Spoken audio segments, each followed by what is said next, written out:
going to pull a card. Of course she is. Oh, we're back on it. This is the Work Your Light Oracle set by Rebecca Campbell, and I really love it. I picked this one today because there's a verb in it. Work your light. Don't vision board for it. Don't talk about it, right? Again, the reason I'm sharing all this is I'm in this major transition where I feel like I am just being pulled to the edges of like, okay, girl, you say this is what you want. Let's go, right? And it's terrifying and it's hard and it's demanding this new video game level of me, right? It's demanding this new thing.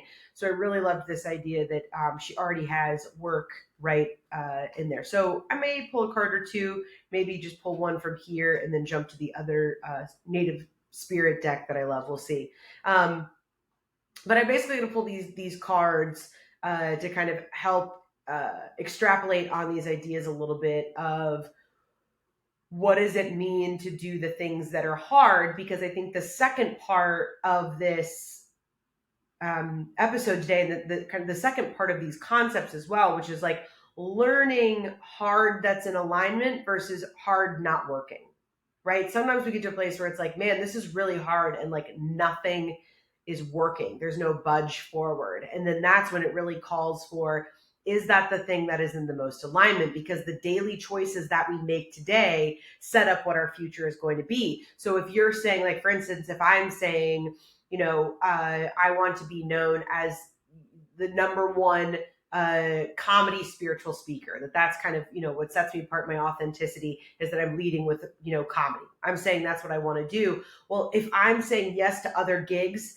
that are taking me away from that thing, if I'm focusing on other aspects of my work instead of making that the number one, then I'm acting in opposition of myself, right? And a lot of times what the universe does for us, they've done it for me, which is we are going to put up roadblock after roadblock after roadblock because we are going to make this so hard. We are going to pull everything away from you so that you can have that place of oneness. Again, we talked about that a couple episodes ago, to realize, how do I get into alignment? How do I seek the things that are for me so that the things that I'm doing that are hard are preparing me to do the next thing, to do more, to be able to expand and be of service and all those things, right? So that's kind of the intention of which we are going to be pulling a card, is from this place of finding your alignment and finding strength of being okay, of being in that hard for the service of hashtag your future self. Okay. All right, let's go. Again, for those of you who are listening to this, I go quiet for a minute. I say a little prayer for myself, a prayer for us, and then I will pull a card. So feel free to take a moment of silence. Here we go.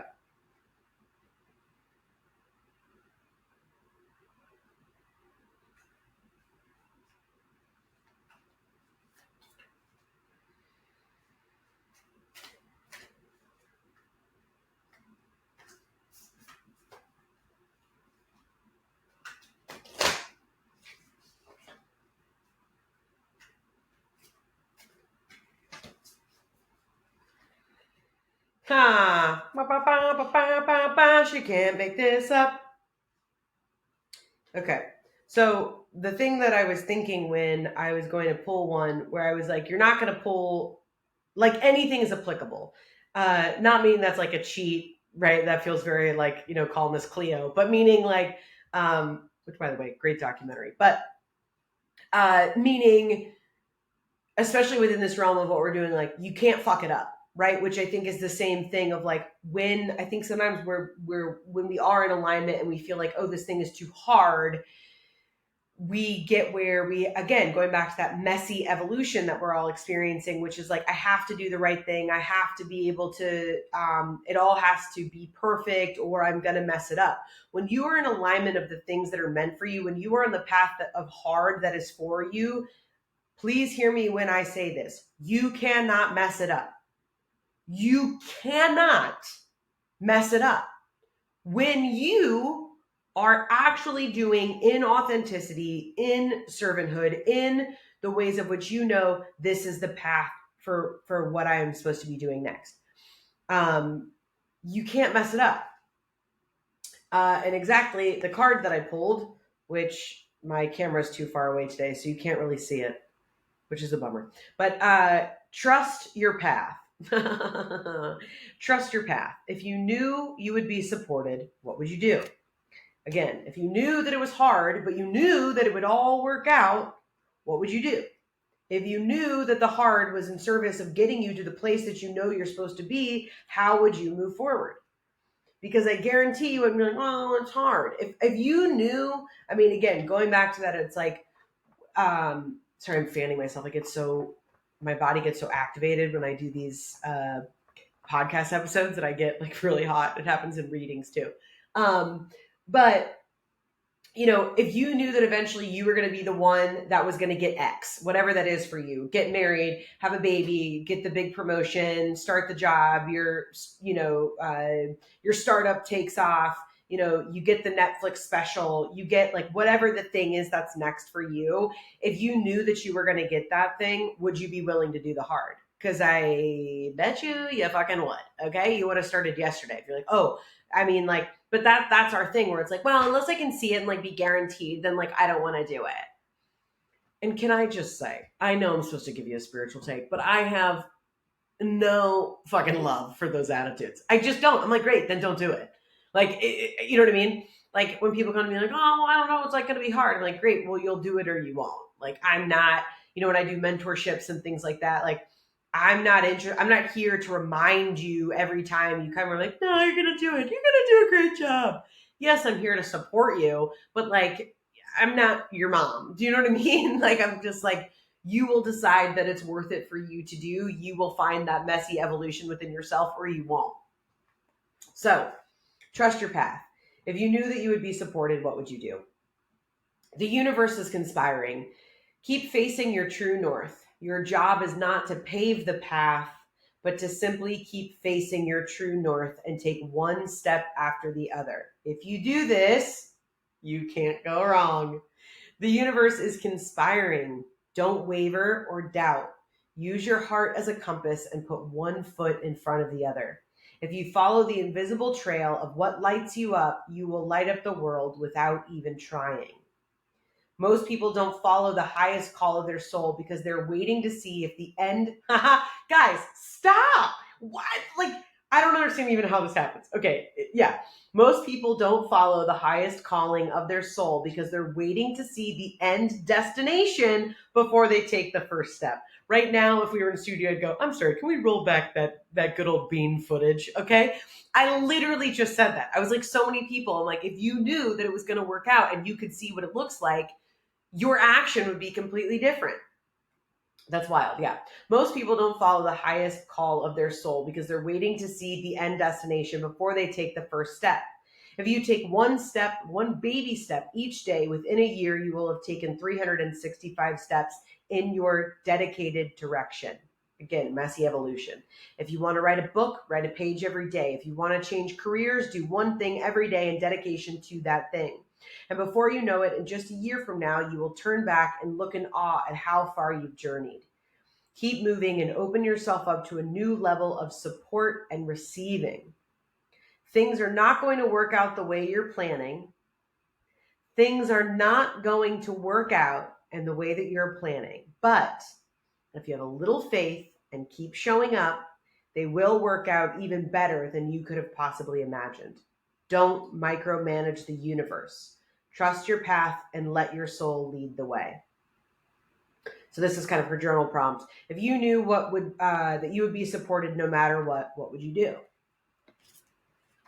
And I don't know you, so I don't know what you would do. But I am very interested of like, how would you do things differently? And that's a huge thing. Like I'll let you into a little Rachel LaForce inner circle, which is, yeah, there's a lot of things that I envision and these things that I'm feeling like called to do, being like, I don't know where any of this leads. And it feels like very far away from, like tangential, but far away from the things that I've done, which is very scary for me, right? There's a lot of grief in that. There's a lot of where it feels like, but wait, but I have all these other skills. Like if I leave that thing, And it is this, I mean, when you want to talk about all the action is hard, sure. But the hardest part of changing your life is keeping the faith that you're worth it, is keeping the faith that if you keep showing up, if you keep doing this thing, that you will get to where you want to be. I mean, for me, that's the thing that I'm really enjoying right now about moving my body, which is seeing my body change, seeing my body become more strong. You know, I mean, listen, I don't make small babies. Okay. So it's like, I've got a 2-year-old who's like 45 pounds. This guy, I mean, I make just stocky little farmers, just little baby farmers. And then my other son, Teddy, turns 6 months this week. Thank you so much. And or 6 months old, and he's, I think, like 22 pounds. I mean, these are like hams that I'm walking around carrying. Okay. And so it's like feeling my body change and knowing that it's like I can take them outside, I can run around, I can carry them up the hill, like I can carry both of them at the same time. That again is that showing to me of like when you show up, that things do change. That showing up a little bit every day. I'm not going to leave the gym and be like, oh my God, I look snatched. Like that's not how it works. You went just today. But over time and slowly and showing up, as my body gets more conditioned, as my body gets stronger, right? As my body changes, I feel differently in my clothes. I feel more confident. I show up differently. I have more energy, right? All of these things feed into each other. It's the physical manifestation of that idea of daily deposits, something that they say in AA all the time. And this quote gets thrown around, which is like one day at a time. And I think that's all, like, if I were to leave you with how do you eat an elephant, right? Bite, bite, bite, bite by bite. Although bite by bite, also applicable. But the way that you do it is in dosages, and it has to go day by day. And where it gets hard, where you fuck yourself up, where you trip yourself before the start line, is because you're like, well, it should be here already. Why isn't it here yet? So I guess that's not for me. When if you're really being honest, it's like, how much work have you put in? How much work have you really put in? And knowing also that it's like our days are full of many more things. We have to be many more people it's like we're moms, we're dads, we're spouses, we're roommates, we're bosses, we're, like all of these different things that we are, all of the different ways that you have to show up in your life, working towards your purpose and whatever that means, strengthening that inner trust for yourself. That's only a percentage of your day. So don't let it take up all of your energy. If you know that you are showing up in the way that is the most authentic for you to get to the place you want to be, you are walking and you are trusting your path, let that be enough. The amount of time that you spend in your head, or it's like, oh, they got that thing, and like, well, I guess I'm never going to get it. Well, not with an attitude like that, Judy. If you show up every day and you do the things that you're supposed to do, and then you allow the rest of your energy to enjoy where you are, to participate, to be there, then you can let go of that. What is it all going to be like? I need to know what the end destination looks like. I mean, because ultimately I want to leave you with this, which is like, can you have a little bit of fun? Like I say this all the time. It's like if you guys follow me on Instagram, I'm like really trying to find a tattoo artist in Atlanta that does tiny tattoos and like thin lines. And I don't know why this has been so hard, and no one in my circle knows anyone. So please, if you know someone, I'll go to Nashville, I'll go to, Chattanooga, whatever, like holler at your girl. Cause I'm trying to find somebody to get some new ink. And, but one of the things I was thinking about tattooing on my body, which is like one time, this is it. You get one time. We're all doing this one time. And I think when we can remember that, again, what is the elephant? What is the thing that you're trying to do? This is it. This is it. It's all happening right now. And when we can come at life that way, I think that there's way more harmony. I think, again, we can infuse this idea of like comedy. That's so much of why I bring this to this work, which is like, ain't nobody getting out of here alive. Okay. So it's like, you got to have a little bit of fun. We got to have a sense of humor. We have to find the levity in, these really hard things, because again, you know, getting to the places that we really want to be, chances are, if you're really looking at it through a spiritual lens, which is like, you are here to learn something. There's a karmic thing that you're here to learn, even if maybe you don't believe in karmic cycles. Okay, generational trauma. Can you leave your generational line? Can you leave the world better than how it was when you came into it? Everybody's healing something. One of the things my mom used to tell me all the time when I was growing up, she's like, everybody has problems, Rachel. She's like, even everybody who acts like they don't have any problems and nothing's wrong. She's like, don't let anybody fool you. Everybody has problems.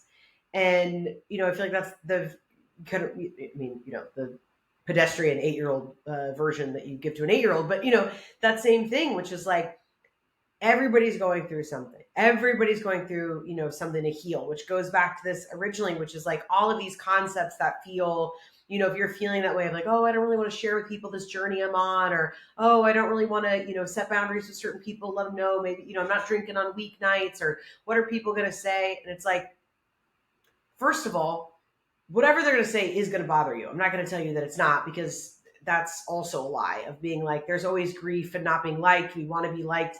We all lived in tribes, right? If the whole village was looking at you, that meant they were probably going to kill you. So it's best to just assimilate, right? I get it. I'm here for that.